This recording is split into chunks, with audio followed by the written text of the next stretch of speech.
नमस्कार। Heritage with Niharika में आपका स्वागत है। आज मैं एक बहुत महत्वपूर्ण विषय पर बात करने जा रही हूँ कि रेडियो कार्बन डेटिंग या C14 डेटिंग या रेडियो कार्बन तिथि निर्धारण विधि क्या है। सबसे पहले तो आप ये जान लीजिए कि तिथि निर्धारण की दो प्रकार की विधियां होती हैं, एक सापेक्ष और दूसरी निरपेक्ष, रिलेटिव और absolute dating method.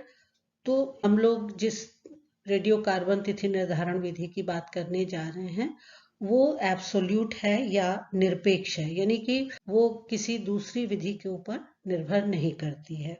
Carbon dating का प्रयोग मुख्य रूप से पुरातत्व, जीवाश्मकी, मानव विज्ञान, पर्यावरण विज्ञान आदि के क्षेत्रों में किया जाता है।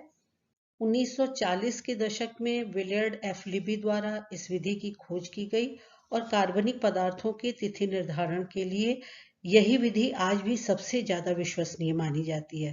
लिबी के इस योगदान के लिए उन्हें 1960 में रसायन विज्ञान का नोबेल पुरस्कार भी दिया गया।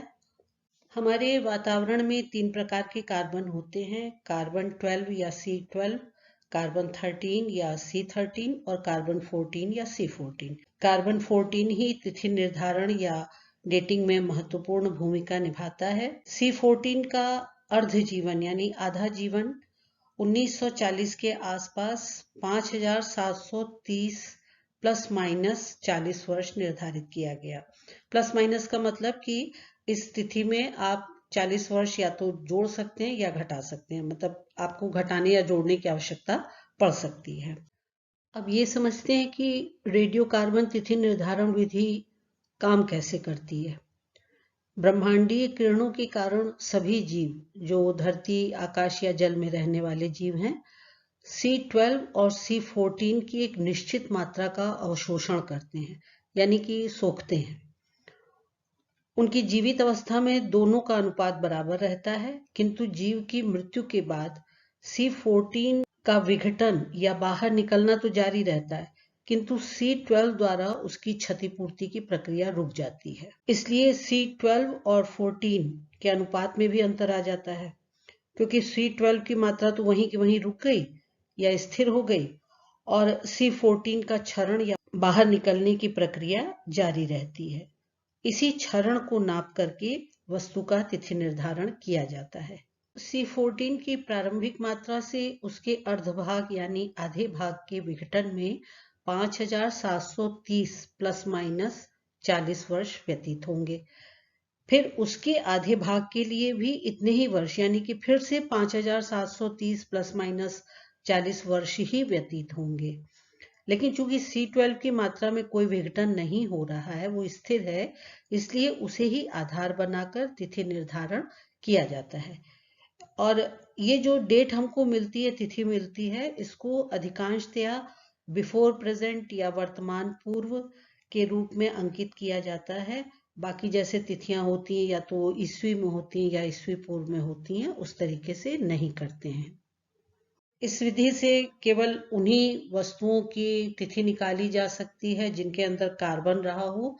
इसीलिए मैंने आपसे पहले भी कहा कि जो जीवित वस्तुएं हैं, जो कभी जीवित रही हैं, जैसे कि लकड़ी, कोयला, बीज, बीजाणु, हड्डी, चमड़ा, बाल किसी का भी हो, पशु का हो या मनुष्य का हो, सींग, रक्त, हाथी दांत, पीठ, शैवाल, कोरल, मूंगा आदि।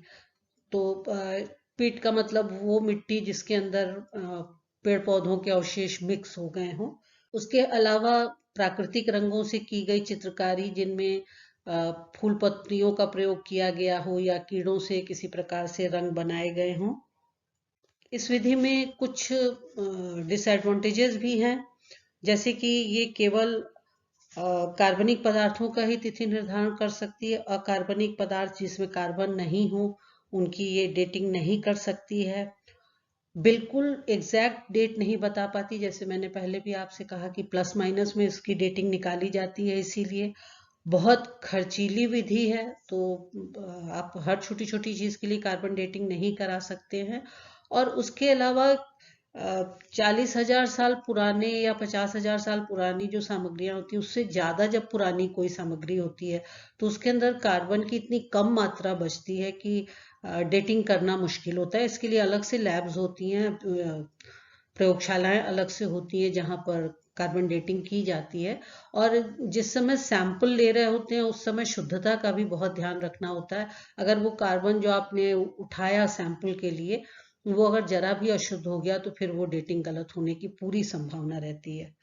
जैसा कि आप देख रहे हैं, प्लास्टिक की चीजें या पत्थर या मेटल, इन चीजों की डेटिंग नहीं की जा सकती है। ये कुछ पुस्तकें हैं जिनमें आप और अधिक अध्ययन करने के लिए, रेडियो कार्बन के बारे में जानने के लिए इन पुस्तकों का अध्ययन कर सकते हैं, रेफरेंस के लिए इनका अध्ययन कर सकते हैं।